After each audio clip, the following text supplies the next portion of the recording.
It's actually, like we've said already, it's turning faster lap times than our current 1LE. That's the base SS. Yeah, that's awesome. 455 horsepower, 455 foot-pounds of torque. Comes with the 6-speed manual or the 8-speed automatic. The manual does not have active fuel management, contrary to some of the internet blogs. The automatic does, but it's very seamless. You won't know which mode you're in. You can go on the DIC screen and watch it if you want, but it's a great seamless execution of active fuel management. So then you come down to the V6. It's a brand new V6. It's not the carryover. We do have variable valve timing and direct injection, but we're also adding active fuel management to the V6. It's RPO LGX.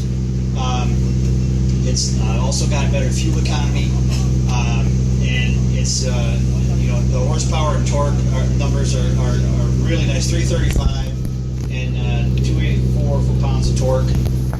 It pulls out pretty good. And again, the V6 is almost 300 pounds lighter than the 5th gen V6. And I didn't mention, but the V8 is over 200 pounds lighter than the V8 5th gen. And the reason that is because the architecture we picked is the use of high-strength steel, light alloy materials, and very structurally sound. Actually has higher static stiffness than the 5th gen. So you'll feel a very solid car. You'll immediately feel that quick ratio steering and how this thing bites into a corner, how nimble and lightweight it is. But I can't wait to get your reaction when you get behind the wheel. But back to the V6. It's a great package. It's also our mid-level engine. We're not doing the Mustang play where if you want options, they force you into their 2, 3, 4-cylinder. We're not going to do that because we have a no excuses 2-liter turbo that's coming into the Camaro. The first time we've ever had a turbocharged 4-cylinder engine for the Camaro. Those of you old enough to remember Iron Duke, get that out of your head. This thing is a rock star.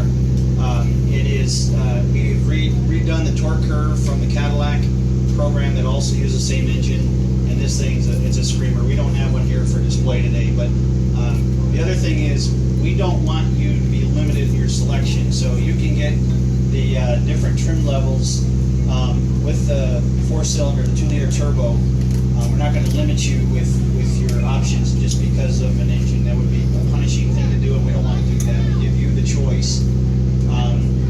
And I'm going to tell you, in probably a month or so, you're going to see performance numbers come out, and the folks in Dearborn will be a little upset when they see our base engine 0-60 numbers and quarter-mile times. And I'm telling you, it's a great car, and you can imagine we've got performance accessories that are already out there for 2-liter turbos, and then that gives us a new avenue to grow a new customer, somebody else that'll fall in love with the Camaro because they love 2-liter turbos. And then, I guarantee you next year at Camaro Fest we're going to be seeing what you folks have done to that engine because it's a great entry-level car and no excuses. So, and actually we've talked amongst our team a lot. The biggest thing, and we've been to all 6 of these Camaro festivals, is when somebody pulls in with this 4-cylinder, we want to make sure that we know they'll be happy, but those of you with V8s, we want you to welcome them in and say, hey, you can park next to me.